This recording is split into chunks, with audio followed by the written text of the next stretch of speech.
Motivational अकॅडमीचे संचालक बापूराव हिरे हे आपल्यासोबत स्पर्धा परीक्षांच्या अडचणींवर मात कशी करायची यासाठी आपल्याला मार्गदर्शन करतीलच. पण आपल्याला मोटिवेशनल अकॅडमीच्या ब्रांचेसमध्ये ॲडमिशन घेण्याचं असेल तर त्यांना आपण प्रत्यक्ष भेटू शकता. त्यांचा मोबाईल नंबर 90 49 49 47 89. नमस्कार, मी बापूराव हिरे, मोटिवेशन अकॅडमीचा संचालक बोलतोय. आज आपल्याला स्पर्धा परीक्षांविषयी बरंच काही बोलायचं आहे.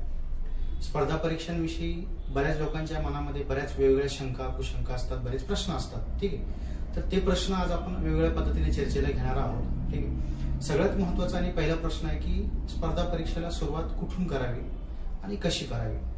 स्पर्धा परीक्षेचा निर्णय नेमका केव्हा घेतला पाहिजे. तर स्पर्धा परीक्षेला सुरुवात करताना तुम्ही जर म्हटलं जेवढं लवकर सुरू करणं तेवढं योग्य आहे.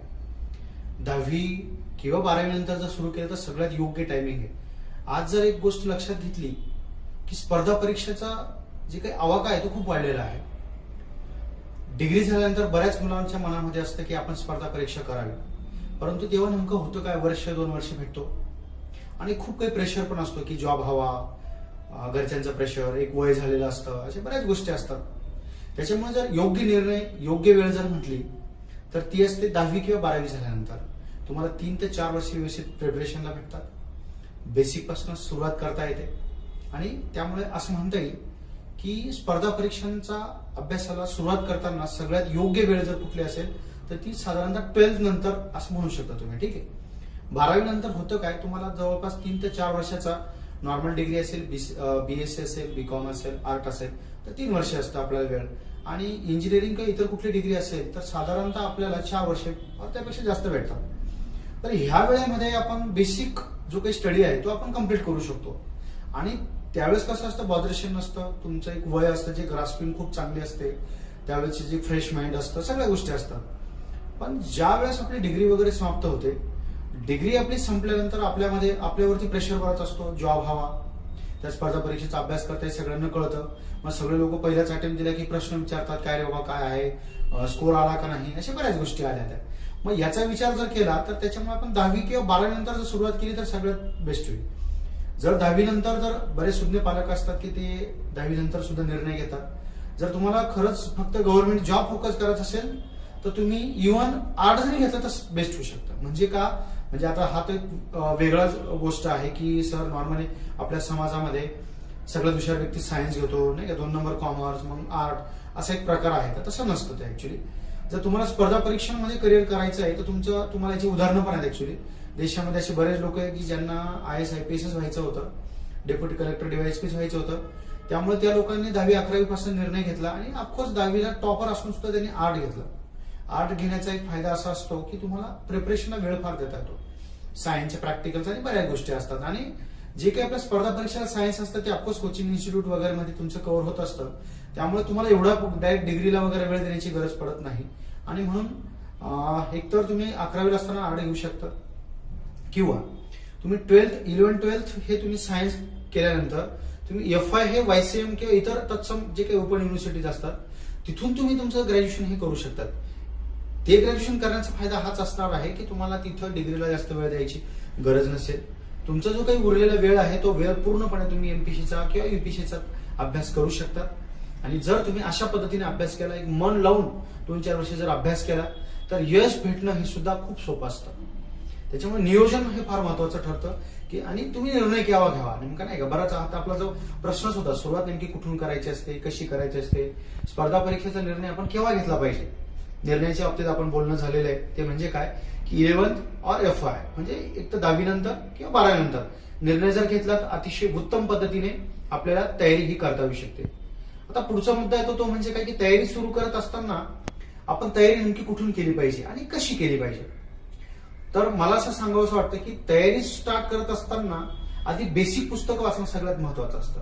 खरं तर सगळ्यात आधीची जी पहिली स्टेप ज्याला म्हणत असतो आपण ते म्हणजे आधी तुम्ही ज्या पदासाठी तुम्हाला तयारी करायची, म्हणजे उदाहरणार्थ कोणाला UPSC करायची असेल, IAS IPS पदासाठी तयारी करायची असेल तर अशा व्यक्तीने आधी UPSCचा सिलेबस पॅटर्नची प्रिंट आपल्याजवळ असली पाहिजे. पूर्व परीक्षा आहे, मुख्य परीक्षा आहे किंवा इंटरव्ह्यू आहे, या सगळ्यांची आपल्याला जाण असली पाहिजे आणि तो सिलेबस नुसार आपण हळूहळू पुढे गेलं पाहिजे. म्हणजे साधी सिलेबसचा पॅटर्न समजून घेतला पाहिजे, एक्झाम पॅटर्न, सिलेबस या गोष्टी समजून घेतला पाहिजे. पूर्व परीक्षा आहे, प्रिलिम असते 400 मार्काची, जीएस असतो, सीसॅट असतो, मेन्स असते, युपीसीची मेन्स ही 2350 मार्काची असते टोटल. त्यापैकी क्वालिफायरसाठी किंवा फायनल स्कोअरसाठी आपल्याला 1750 मार्काचे मार्क महत्वाचे असतात. लँग्वेजचे मार्क हे फायनल मेरिटमध्ये पकडले जात नाही. लँग्वेज फक्त क्वालिफाईंग असते, इंग्लिश असेल, मराठी असेल, ही क्वालिफाईंग असते. आणि युपीसीचं 275 मार्काचा इंटरव्ह्यू पण असतो. तर मग आपल्याला आधी सिलेबस आणि एक्झामचा पॅटर्न माहित असणं हे आपलं सगळ्यात पहिली स्टेप आहे, की आपलं सगळ्यात महत्वाचं कार्य आहे. इकडे आपल्याला पूर्व परीक्षा, मुख्य परीक्षाचा पॅटर्न कळला, त्याच्यानंतर सिलेबस नीट रीड केला आपण. प्रत्येक वर्ड हा व्यवस्थित समजून घेणं सगळ्यात पहिली स्टेप आहे. वर्ड समजून घेणं म्हणजे काय, तर प्रत्येक शब्द त्याचा नेमका अर्थ काय. तुम्ही इंटरनेटचा जमाना आहे, ऑफकोर्स तुम्ही विकिपीडियाचा वापर करू शकता, गुगल असेल किंवा मोझिला असेल, कुठल्याही एक सर्च इंजिनचा वापर करून तुम्ही याची माहिती करू शकता. मग काय होतं, तुम्हाला जरी प्रॉपर कन्सेप्ट क्लिअर होणार नाही तरी नॉर्मली वर्ड काय असतात, त्यांचा अर्थ काय, नंतर आपल्याला डिटेल अभ्यास करायचाच असतो. पण साधारणतः आधी कन्सेप्ट तुमच्या स्टार्ट व्हायला होते, क्लिअर व्हायला. ठीक आहे, मग सिलेबस समजून घेणं. मग पुढची जी स्टेप आहे ते आहे बेसिक बुक्स. बऱ्याच वेळा बरेच मुलं चुका करत असतात आणि त्या चुका म्हणजे काय, की ते डायरेक्ट मोठे मोठे ग्रंथ सुरू करतात. तसं नाही करायचं. आधी तुम्हाला बेसिक जे अभ्यास असतो तो बेसिक अभ्यास तुम्ही आधी करून घ्यायचा. म्हणजे उदाहरणार्थ तुम्हाला जर एमपीसी स्टार्ट करायची असेल तर एमपीसी साठी तुम्हाला स्टेट बोर्डची जी पुस्तकं आहेत, राज्य पाठ्यपुस्तक आपलं जे महामंडळ आहे त्याची जी पुस्तकं आहेत 5वी पासून तर तुम्ही 12वी पर्यंत, हे पुस्तकं तुम्ही आधी 4 वेळा वाचा. माझं म्हणणं असं आहे, 2 वेळा मस्तपैकी हलक्यात वाचा, जास्त टेन्शन न घेता. तिसऱ्यांदा थोडेसे पॉइंट अंडरलाईन करायला शिका. चौथ्यांदा डायरेक्ट तुम्ही तुमच्या स्वतःच्या नोट्स बनवल्या तरी चालेल. ठीक आहे, अशा प्रकारे जर तुम्ही बेसिक पुस्तकं 5वी ते 12वी पर्यंत केले, त्यात विशेषतः तुम्हाला जिओग्राफी, हिस्ट्री हे पुस्तकं आणि सायन्स हे जास्त महत्वाचे आहेत. हे तिघं तुम्ही कमीत कमी 5वी 12वी पर्यंत केले पाहिजे. बेसिक मॅथ पण त्याच्यात केलं तर अतिशय उत्तमच ठरतं. म्हणजे तुमचं प्रिपरेशन जे ते बेसिक लेवलला स्टार्ट होत असतं. म्हणून सुरुवात कुठून करावी याचं उत्तर एकच आहे, ते म्हणजे काय, बेसिक पुस्तकापासून करावी. दुसरा मुद्दा आहे, जर तुम्ही युपीसीची तयारी करणार असाल, IAS IPS साठी तयारी करणार असाल तर मात्र तुम्ही सुरुवात ही तुमच्या एनसीईआरटी बुक पासून केली पाहिजे. आणि त्याला पण सेम तुम्ही 5वी ते 12वीचे बुक्स हे रेफर केले पाहिजे एनसीईआरटीचे, जेणेकरून तुम्हाला खूप बेनिफिट त्याचा होत असतो. कारण एक वेळा तुमची बेसिक कन्सेप्ट क्लिअर झाली मग मोठे मोठे पुस्तक वाचायला पण तुम्हाला काहीच टेन्शन येत नाही. नाहीतर काय होतं, बेसिक कन्सेप्ट तुमचे क्लिअर नसतात आणि त्याच्यामुळे काय होतं की मोठे पुस्तकं त्यांची कन्सेप्ट, त्यांचं एक्सप्लेनेशन अजिबात डोक्यात येत नाही. बऱ्याच मुलांचं काय होतं, मग चुकीची पाटी लिहिली जाते, ज्याला म्हणतो आपण, चुकीचं अंडरस्टँडिंग होतं आणि त्यामुळे एक्झामला, कॉम्पिटेटिव्ह एक्झामला मार्क हे त्यांना अजिबात भेटत नाही. त्याच्यामुळे एकच आहे, सुरुवात जर करायची म्हटली तर आधी बेसिक पुस्तकं. त्या बेसिक पुस्तकांमध्ये पण मी जसं सांगितलं तसं तुमच्या 2 रिडिंग ह्या आधी सुरुवातीला बेसिक झाल्या पाहिजे. तिसऱ्या रिडिंग पासून तुम्ही अंडरलाईन करायला सुरुवात केली पाहिजे. चौथ्या रिडिंगला तुम्ही काय केलं पाहिजे, तर तुमच्या स्वतःच्या नोट्स काढल्या पाहिजे. हे असं पद्धतीने तुमची स्टेप आहे. त्याच्यानंतर काय करावं, तर मग तुम्ही प्रत्येक विषयासाठी डिटेल पुस्तक तुम्ही सिलेक्ट करू शकतात. ज्याला आपण रेफरन्स बुक असं म्हणत असतो, ते रेफरन्स बुक तुम्ही सुरू करू शकतात. म्हणजे तुम्हाला जर एमपीसी करायची असेल तर तुम्ही जे काही प्रत्येक विषयासाठी डिटेल बुक आहे, म्हणजे मराठीसाठी बाळासाहेब शिंदे, मोरावाळा बेसर याची पुस्तक व्यवस्थित करायचं. इंग्लिशसाठी बाळासाहेब शिंदे बेस्टच आहे, पालनसुरी वगैरे आहेत, बरेच पुस्तक आहेत इतर अजून, ते तुम्ही रेफर करू शकतात.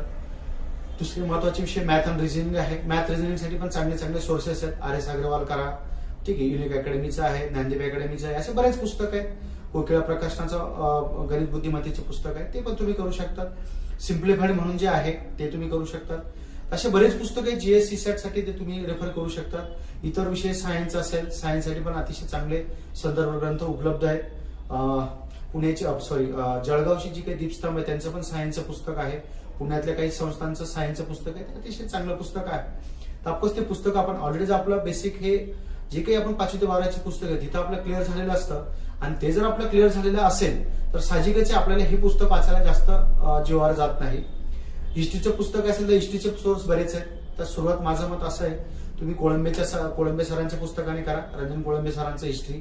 त्याच्यानंतर तुम्ही गुरुवर करा जर तुम्हाला एमपीसी करायची. तर युपीसी करायची असेल तर कोळंबे नंतर डायरेक्ट तुम्ही स्पेक्ट्रम करा राजीव आयरचं. तर तुम्ही असं क्रमाक्रमाने जा. जिओग्राफी असेल तुम्हाला एमपीसी साठी करायचं तर AB सौदी सर प्लस ज्ञानदीप अकॅडमीचे जे काही भूगोल आहे, महाराष्ट्राचं भूगोल नकाशा आधारित अतिशय बेस्ट पुस्तक आहे. आणि दुसरी गोष्ट, भूगोलाला तुम्हाला ॲटलासची जोडी द्यायची असते. मॅप जे म्हणतो आपण, नकाशे, ते नकाशे बघूनच तुम्हाला अभ्यास करायचा असतो, जेणेकरून भारताचा जो काही पॅटर्न आहे सगळा तुम्हाला तुमच्या डोळ्यापुढे राहतो, की प्राकृतिक विभाग कसे असतात, पाऊस कसा पडतो, पिकं कोणती घेतली जातात, खनिजे कुठे आहेत, नद्या कशा वाहतात, म्हणजे तुमच्या डोळ्यापुढे जे आहे त्याचे चित्र उभं राहतं. नकाशाधारित अभ्यास हा जॉग्राफीचा सगळ्यात बेस्ट अभ्यास आहे. जगाच्या वेगवेगळ्या थेऱ्या समजून घ्यायच्या, पृथ्वीची निर्मिती असेल, बिग बँग थेरी असेल, ठीक आहे, नेमकं कशा पद्धतीने काय आहे हे एक सायन्सच आहे, ते आपण नीट समजून घेतलं पाहिजे. अभ्यास हा फक्त परीक्षा पास होणं या दृष्टिकोनातून न करता नॉलेज मिळवण्याच्या दृष्टिकोनातून जर केला तुम्ही तर नक्कीच तुम्हाला सांगतो पद हे अतिशय सोपी गोष्ट आहे. ठीक आहे, म्हणजे स्वतःला कामयाब लेव्हलला पोहोचवा, तुम्हाला 100% कामयाबी भेटेल. या टाईपमध्ये अभ्यास आपण केला पाहिजे. जॉग्राफी झालं, इकॉनॉमीचं घेतलं. इकॉनॉमीसाठी अभ्यास करताना तुम्हाला बरेच सोर्सेस आहेत. कोळंबे सरांचं कंपल्सरी करायचं असतं एमपीएससी साठी. दुसरी गोष्ट दीपस्तंभचं जे आहे इकॉनॉमीचं ते पण अतिशय बेस्ट आहे. युपीएससी साठी करणार असाल आणि इंग्लिश मिडियम घेणार असाल तर मात्र तुम्ही रमेश सिंगचं पुस्तक रेफर करणार तर अतिशय बेस्ट आहे. त्याच्या पुढची जर स्टेज इकॉनॉमीची विचारली तर तुम्ही दत्त आणि सुंदरमचं जे बुक आहे ते बुक पण तुम्ही रीड करू शकता. ठीक आहे, तसे वेगवेगळे सोर्सेस आहेत. करंट अफेअर असेल तर करंट अफेअरसाठी युपीएससीला विजनचं जे काही मंथली असतात ते तुम्ही रेफर करू शकता. एमपीसी करत असाल तर तुम्ही पृथ्वीची परिक्रमा वगैरे आहेत अशा मॅगझिन किंवा युनिकचं बुलेटिन आहे हे रेफर करू शकतात, जेणेकरून तुमचं जी अभ्यासाची दिशा आहे ती अतिशय बेस्ट होत आहे. कॉम्पिटेटिव्ह एक्झाम मध्ये तुम्ही नेमका वेळ रोजचा अभ्यास किती केला पाहिजे तर माझं मत असं आहे, सुरुवात करताना तुम्ही अतिशय म्हणजे 18 तास केला पाहिजे असं अजिबात नसतं.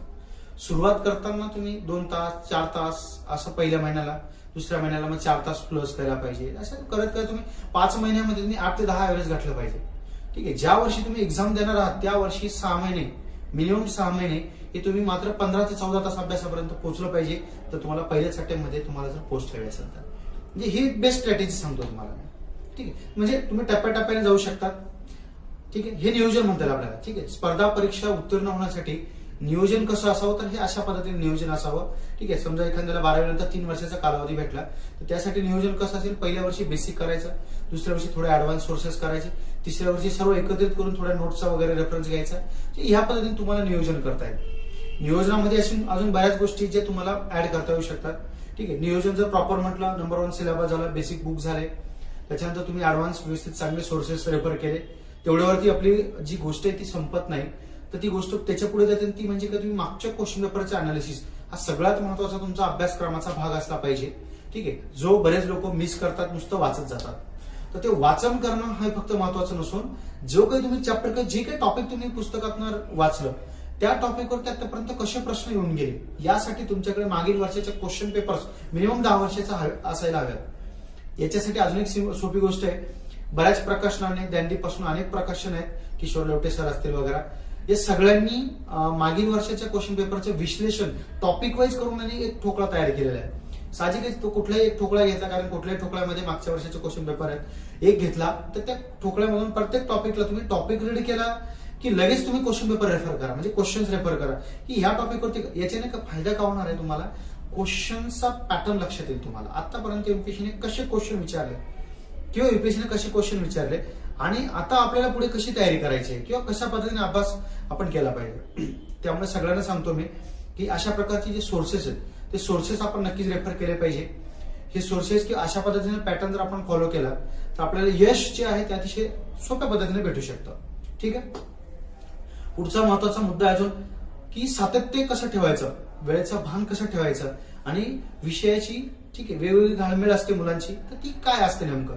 तर बघा, ह्या स्पर्धा परीक्षा पास होण्यासाठी सातत्य, ज्याला कन्सिस्टन्सी म्हणतो, हे खरंच खूप महत्वाची गोष्ट आहे. बऱ्याच वेळा काय होतं बघा, मला पण आता ठीक आहे संचालक नाथाने अकॅडमी आहे त्यामुळे बरेच मुलं येतात आणि डायरेक्ट सांगतात की सर मला डायरेक्ट IAS व्हायचं, IPS व्हायचं, डेप्युटी कलेक्टर व्हायचं, DYSP व्हायचं. कधी कधी त्यांची तळमळ खरंच आवडते, पण बऱ्याच वेळा असं पण आढळलं मला की मुलं 4 महिन्यांनी 6 महिन्यांनी डायरेक्ट गायब होतात किंवा मग ती प्रेरणा राहत नाही त्यांच्यात. त्याच्यामुळे एक लक्षात घ्या, तुम्ही नवीन सुरुवात केली आणि एकदम 18 तास स्टार्ट केलं, ही चुकीची प्रोसेस आहे. ठीक आहे, त्यामुळे सुरुवात हळू करा, कंटिन्युटी ठेवा आणि सगळ्यात मोठं म्हणजे स्वतःशीच तुमचा लढा आहे. रोजच्या रोज उठणं, अभ्यास करणं, याच्यात अपयश पण बरेच येतात. एमपीएससी मध्ये खूप अपयश येतात, ते अपयश आपल्याला पचवणं फार महत्वाचं आहे. ठीक आहे, त्याच्यामुळे एकच आहे ते म्हणजे सातत्य आपल्याकडे असलं पाहिजे, सतत आपण अभ्यास करत असलं पाहिजे, आपल्याकडे वेळेचं वेगवेगळ्या प्रकारचं भान असलं पाहिजे. वेळेचं भान याचा अर्थ बराच मोठा होतो. एक म्हणजे किती वेळ प्रिपरेशन करायचं, केव्हा करायचं, अशा बऱ्याच गोष्टी त्याच्यामध्ये येतात. आता ह्या मुद्द्यामध्ये थोडं डिटेल बोलायचं झालं तर बऱ्याच वेळा मुलं फक्त अभ्यास करत जातात, वर्ष मागे वर्ष निघत जातात आणि अनगिनत वेळ जे आहे ते कॉम्पिटेटिव्ह एक्झामला देऊन टाकतात. लाईफ ही फार महत्वाची आहे. एमपीएससी किंवा युपीएससी हे लिमिट आहे असं समजू नका. लाईफ बरेच मुलं आपल्या लाईफ आहे ना तिथंच ते एक प्रकारे डिफाईन करून टाकतात की एमपीएससी युपीएससी नाही तर माझी लाईफच नाही. तर ते सुद्धा चुकीचं आहे. एमपीएससी युपीएससी याला वर्ष, 2 वर्ष, जास्तीत जास्त 3 वर्ष मनापासून फुल टाइम अभ्यास केला पाहिजे. 3 वर्षानंतर जर आपली पोस्ट मिस होत असेल किंवा आपल्याला पद भेटण्यास काही प्रॉब्लेम्स येत असतील तर त्यानंतर तुम्हाला पूर्ण वेळ अभ्यासाची गरज राहत नाही. जर तुम्ही खरंच मनापासून 2-3 वर्ष अभ्यास केलाय त्याच्यानंतर माझा एकदम योग्य सल्ला राहील की मुलांनी तिथून बी ऑप्शन्स तयार करून लढलं पाहिजे. म्हणजे काय, याचा एक फायदा पण होईल तुम्हाला. बॉदरेशन जे आहे, जे प्रेशर नावाचा प्रकार आहे तो तुम्हाला येणार नाही. म्हणून एक 2 वर्ष किंवा 3 वर्षे तुम्ही जर सिरियस प्रिपरेशन केलं असेल तर तुम्ही तिथून 2-3 वर्षानंतर तुम्ही काय केलं पाहिजे, ते एखादा बी ऑप्शन स्टार्ट केलं पाहिजे. उदाहरणार्थ कोणी कोचिंग इन्स्टिट्यूट रन करू शकता, तुमचा अनुभव चांगला असतो. दुसरी गोष्ट, तुम्ही कुठला तरी असा बिझनेस करू शकतात, एखादा बुक काढू शकतात. बऱ्याच गोष्टी, तुमचा अनुभव, तुम्हाला जे आवडतं अशी एखादी फील्ड आहे, कुठला तरी बिझनेस ज्याला तुम्हाला 2-5 तास 8 तासामध्ये काम करून बाकीच्या वेळ पुन्हा स्पर्धा परीक्षेला तुम्ही देऊ शकता. ठीक आहे. तर याच्याने फायदा काय होणार, नंबर 1 तुम्हाला परीक्षेविषयी जास्त प्रेशर येणार नाही. बऱ्याच वेळा मुलांना खूप प्रेशर घेतल्यामुळे परीक्षेच्या दिवशी त्यांना काही सुचतच नाही, ब्लॅकआउट होऊन जातात आणि खूप प्रेशर घेऊन घेतात. जर तुम्ही असं बी ऑप्शन ठेवला आणि अभ्यासही चालू ठेवला तर तुम्हाला प्रेशरही येणार नाही. परीक्षाही तुम्ही फ्री आणि फेअर माइंडने देणार आणि याचा फायदा असा होणार की तुम्ही तुमचं पूर्ण बुद्धिमत्ता, पूर्ण अभ्यास मागचा याचा वापर नक्कीच करू शकता. त्याच्यामुळे एकच आहे, अभ्यास करताना ह्या गोष्टींचं भान असलं पाहिजे, वेळेचं भान असलं पाहिजे. दुसरी गोष्ट, वेळेचं भान अजून एका संदर्भात महत्वाचं आहे, ते म्हणजे एक्झामच्या संदर्भात. समजा आता कंबाईनची PSI ची परीक्षा घेतली, एका तासात तुम्हाला 100 प्रश्न सॉल्व्ह करायचे असतात. त्या एका तासामध्ये तुम्हाला 15 गणित बुद्धिमत्तेचे पण प्रश्न असतात जे खूप वेळखाऊ असतात. मग या जागेवर पण एक वेळेचं भान असलं पाहिजे की एका तासात आपल्याला 100 प्रश्न सॉल्व्ह करायचे आहेत आणि होत नाही, खूप स्पीड असावं लागतो. त्यासाठी एकच पर्याय, त्याच्या आधी तुम्हाला प्रॅक्टिस वॉच आपल्याजवळ असलं पाहिजे. ठीक आहे. आणि त्याच्यानुसार आपण भरपूर प्रॅक्टिस केली पाहिजे, जेणेकरून एक्झामच्या दिवशी आपली धांदळ होणार नाही. ठीक आहे. जी काही मुलांचं असतं, माझं तर हे येत होतं, ते होतं, मला हा प्रश्न जमत होता पण मला वेळच भेटला नाही, हे मॅथ रिझनिंग खूप सोपं होतं, मला आलं असतं पण मला मात्र वेळच भेटला नाही, असे बरेच वेगवेगळे जे काय आहे प्रश्न ते मुलांचे असतात. तर साहजिकच आहे, ते प्रश्न आपण नीट समजून घेतले पाहिजे. ठीक आहे. विषय पण असतात मुलांचे, बऱ्याच वेळा एक्झामचा पॅटर्न नीट समजून न घेतल्यामुळे विषयांची पण जी काही कन्फ्युजन असतात ते कन्फ्युजन पण फार समजून घेणं महत्वाचं आहे. तुम्ही जर मागच्या वर्षाच्या क्वेश्चन पेपरचा पॅटर्न बघितला, इव्हन या वर्षीची एक्झाम जाईल त्याचाही पॅटर्न बघितला, तर एक गोष्ट आपल्याला प्रकर्षाने जाणवते आणि ती म्हणजे काय, तर जॉग्राफी असेल, पॉलिटी असेल, इकॉनॉमी असेल, हे 2-3 विषय जरा जास्त मार्क देतात. म्हणजे हे विषय चांगलं केलेलं कधीही चांगलं. आणि हिस्ट्री, ठीक आहे, किंवा इतर सायन्स किंवा करंट अफेअर हे विषय खूप मार्क देत नाही. म्हणजे याचा अर्थ असा नाही तुम्ही प्रिपेअर करायचं नाही, पण ते बेसिक लेवलला विषय प्रिपेअर करून ठेवलं तर तुम्ही त्याचं जास्त टेन्शन न घेणं योग्य. एक्झाम मध्ये तुम्हाला फक्त एक विशिष्ट लेवलला पर्सेंटेज पडून क्वालिफाय करायचं असतं. तुम्हाला 100 पैकी 100 किंवा 200 पैकी 200 असा आउट ऑफ प्रकार नसतो एमपीएससी मध्ये, कोणाला भेटतही नाही. ठीक आहे. 50% to 60% या लेवलमध्ये तुम्हाला क्वालिफाय केलं जातं. साहजिकच पेपरचा पॅटर्न टफ असतो. वरून एमपीएससीने निगेटिव्ह सिस्टम लागू केलेली आहे. 1/4 निगेटिव्ह सिस्टम एमपीएससीला लागू आहे. ठीक आहे. या वर्षापासून एका 4 म्हणजे 4 चुकले एकाचे मार्क वजा होतात. याच्यानुसार तुम्हाला मायनस जाऊन 40, 50, 55, 60 कधी कधी याच्या दरम्यान मेरिट लागत असतं. मेरिट हे फिक्स नसतं. पेपरचा पॅटर्न जर हार्ड आला, जागा कमी असल्या, ठीक आहे, अशा बऱ्याच गोष्टी आहेत जे फॅक्टर कारणीभूत असतात. मग त्यानुसार मेरिट वरती खाली होत असतं. ते फॅक्टर पण आपल्या लक्षात घेतले पाहिजे. माझं तर मत एकच आहे, ते म्हणजे मुलांनी काळजीपूर्वक अभ्यास केला पाहिजे. पूर्णपणे जीव टाकून, जीव ओतून ज्याला म्हणतो आपण, अभ्यास केला पाहिजे. बाकीचं जे होईल ते सोडून द्यायचं. बऱ्याच वेळा काय होतं, मुलांचं फक्त चर्चा करत राहतात की मी हे करेल, मी ते करेल, एवढा अभ्यास करेल किंवा मग अशी पोस्ट भेटेल, त्या पोस्ट विषयी बोलतात. पण ते काय होतं नेमकं की जे काही केलं पाहिजे, अभ्यास ऍक्च्युअल मध्ये केला पाहिजे, तो अभ्यास मात्र होत नाही. मग होतं काय, अभ्यास सोडून दुसऱ्या गोष्टींवरती चर्चा करत बसतात. तर विद्यार्थी दशेमध्ये जर तुम्हाला खरंच तळमळीने जर तुम्हाला ह्या परीक्षा करायच्या आहेत तर सगळ्यात महत्वाची गोष्ट, गॉसिपिंग मागे लागू नका. बऱ्याच वेळा अशा चर्चा असतात की 5 वर्ष करून पण अमुक व्यक्ती फेल आहे, 8 वर्ष करून पण अमुक व्यक्ती फेल आहे. सगळ्यात महत्वाची गोष्ट, किती वर्ष प्रिपरेशन केलं याच्यानुसार पास फेल होत नसतं. 1 वर्षही प्रिपरेशन करून टॉप आलेले मुलं आहेत. मागच्या वर्षी पण जो टॉपर आलेला आहे त्या व्यक्तीने सुद्धा 1 वर्ष 1.5 वर्ष व्यवस्थित अभ्यास करून महाराष्ट्र टॉप केलेलं आहे. युपीएससी मध्ये पण टॉप करणार असे असतात. याचा अर्थ क्लिअर होतो, तुम्ही किती वर्ष अभ्यास केला याला महत्व नसून तुम्ही जो काही अटेम्प्ट देता तो किती मनापासून, काळजीपूर्वक, समजून, मार्गदर्शन चांगलं घेऊन तुम्ही करतात, याला फार मोठं महत्व आहे. म्हणून एक गोष्ट सांगतो तुम्हाला मी की 1 किंवा 2 वर्ष अभ्यास करा कॉम्पिटेटिव्ह एक्झामचा. पण तो अशा पद्धतीने करा की पूर्णपणे ताकद लावून करा. जिओ या मरो या पद्धतीने, म्हणजे करेल या मरेल बस या टाईपमध्ये तुम्ही काय केलं पाहिजे, अभ्यास केला पाहिजे. नाहीतर तुम्हाला त्या 2 वर्षामध्ये किंवा 3 वर्षामध्ये पुस्तक अभ्यास एमपीसी किंवा युपीसी याच्या व्यतिरिक्त तुम्हाला काहीही आठवलं नाही पाहिजे. तुम्हाला याच्या व्यतिरिक्त काही तुमच्या डोळ्यापुढे आलंच नाही पाहिजे. जर तुम्ही ह्या पद्धतीने अभ्यास केला तर तुम्हाला नक्कीच यश भेटेल. आणि त्याच्यानंतरचा पण सांगतो, मी तुम्हाला सांगितलं, मी तुम्हाला ऑप्शन बी कडे तुम्ही नंतर 2-3 वर्षानंतर गेले. ऑफकोर्स आता याच्यावर प्रत्येकाचं वेगळं बॅकग्राऊंड डिपेंड करू शकतं. म्हणजे एखाद्या वेळा असं असू शकतं की काही व्यक्तींचं, काही मुलांचं बॅकग्राऊंड थोडं घरचं स्ट्रॉंग असतं. मग अशी व्यक्ती काय करू शकतात की 2 5 वर्ष देऊ शकतात. पण बऱ्याच वेळा काय होतं, आपली जर परिस्थिती थोडी बेताची असेल, आपल्याला जर घरी सपोर्ट करणं गरजेचं असेल, तर उगाच रिस्क घेणं आणि 2-3 वर्षानंतर प्रिपरेशन चालू करून बरेच मुलं 8-8 वर्ष प्रिपरेशन करतात. मग घरचे पण कधी कधी खूप वैतागून जातात. तर असं न करता मग त्या लोकांनी थोडं पार्ट टाइम जॉब करून पार्ट टाइम अभ्यास असं जरी केलं तर चालतं. एमपीसीला फुल टाइम अभ्यास केला मग पास होतं असं पण होतं. नंतर 1-2 वर्ष तुमचं फुल डेडिकेशन आहे, प्रिपरेशन पाहिजे, यात अजिबात शंका नाही. ठीक आहे. त्याच्यामुळे याला एक टायटल देता येईल आपल्याला, योग्य वेळेत योग्य निर्णय घेणं. ठीक आहे. एक म्हणजे प्रिपरेशनचा निर्णय खरं तर खूप लवकर घेणं. 10वी नंतर घेतला अतिशय बेस्ट, 12 नंतर घेतला बेस्ट, आणि जर तुम्ही ग्रॅज्युएशन नंतर निर्णय घेतला तर दॅट इज गुड. पण तुम्ही जर वयात खूप ग्रॅज्युएशन नंतर 8-10 वर्षानंतर घेतला तर थोडं कठीण जातं. ऑफकोर्स करणाऱ्याला कुठेही पॉसिबल आहे, मी असं म्हणत नाही की जमत नाही, पण जी इझिनेस आहे ती इथं जास्त आहे. ठीक आहे. एक आपल्या प्रत्येकाची एक शरीराची रचना असते, ब्रेनची रचना असते, इव्हॉल्युशन असतं. कमी वयात जेवढा अभ्यास होतो तेवढंच वयानुसार स्थितीलता येते, अभ्यास होत नाही. अशा बऱ्याच गोष्टी आहेत. बऱ्याच वेळा या अनेक PSI असेल किंवा पोलीस भरती वगैरे इतर स्पर्धा परीक्षांमध्ये शारीरिक चाचणीचा पण मुद्दा असतो. शारीरिक चाचणीसाठी बऱ्याच वेगवेगळे इव्हेंट असतात. वेगवेगळ्या परीक्षेला गोळाफेक असेल, लांबोडी असेल, पुलअप्स असतात, रनिंग हा प्रकार जास्त असतो. तर मुलांनी काय केलं पाहिजे, सुरुवात ऑफकोर्स एखादा फिजिकल ट्रेनर असेल तर बेस्टच आहे. नसेल तरी घरी आधी सुरुवात करताना रनिंग रोजचं सुरू करणं फार गरजेचं आहे. वेट एक लेवलमध्ये ठेवणं गरजेचं आहे बॉडी मास इंडेक्स नुसार. आणि रोजच्या रोज तुम्ही रनिंग ही कंटिन्यू ठेवली पाहिजे. सकाळी एक वेळ ठेवा, सकाळी किंवा सायंकाळी एक वेळ रोजचं. हळूहळू सुरू करताना 500 मीटर पळा, मग म्हणजे 1 किलोमीटर, नंतर हळूहळू करता करता 4-5 किलोमीटर पर्यंत तुम्ही जा.